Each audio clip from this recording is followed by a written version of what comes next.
ये व्यापारी रमेश रुलानिया की हत्या का मामला है। कुशामन थाने के बाहर लोग धरने पर बैठ गए। दूसरे दिन भी लोगों का धरना जारी है। मृतक व्यापारी का अब तक पोस्टमार्टम नहीं हो सका है।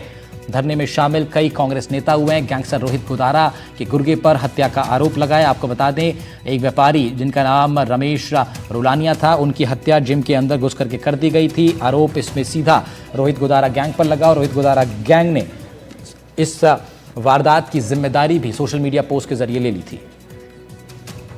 ये सोच रहे हैं कि धरना इसी तरह से चलता रहेगा, खत्म हो जाएगा, तो वो ये गलतफहमी में है। जल्दी से जल्दी इनको कार्रवाई करनी चाहिए और यहाँ आकर पुलिस को इस परिवार के साथ प्रशासन को बताना चाहिए, सरकार को बताना चाहिए कि क्या इन्होंने कार्रवाई की है। देखिए, अभी तक पुलिस वालों ने वार्ता की नहीं है परिजनों से, और जिस तरह से कल से हम सब लोग यहाँ बैठे हैं, अभी तक हमारे पास कोई पुख्ता जानकारी नहीं है कि भाई क्या इनपुट इनके पास है, क्या लीड है, कि भाई कितनी कार्रवाई किस लेवल पर इन्होंने की है। तो अभी तक मुझे नहीं लगता कि कोई ठोस कदम पुलिस के द्वारा उठाए गए हैं जिससे परिवार को ये सांत्वना दी जा सके कि भाई आपके साथ न्याय होगा।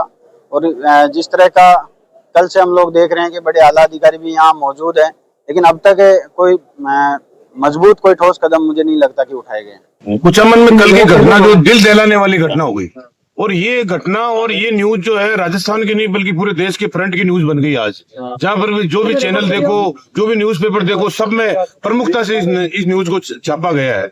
अगर इस न्यूज में अभी तक कोई अपराधियों का नहीं पकड़े जाना और राजस्थान के मुख्यमंत्री जी द्वारा मीटिंग लिया जाना जैसा पता लगा हमें, उसके बाद में भी कोई एक्शन नहीं होना, अब उनसे बड़ा तो कोई होगा नहीं राजस्थान में, मुख्यमंत्री जी से बड़ा। तो क्या किया है उन्होंने? अधिकारियों को यहाँ भेज दिया।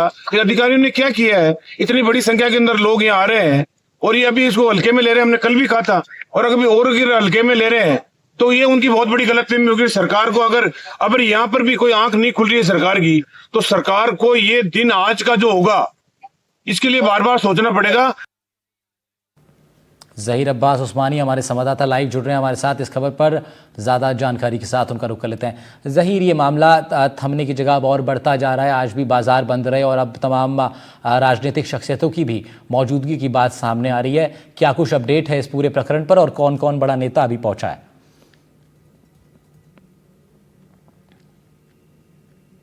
विमो हनुमान बेनीवाल इस धरने में पहुंच चुके हैं। उनके साथ सैकड़ों की संख्या में समर्थक पहुंचे हैं और जबरदस्त रूप से पुलिस और प्रशासन के खिलाफ और भाजपा की सरकार के खिलाफ जबरदस्त नारेबाजी की गई है और आक्रोश जताया गया है।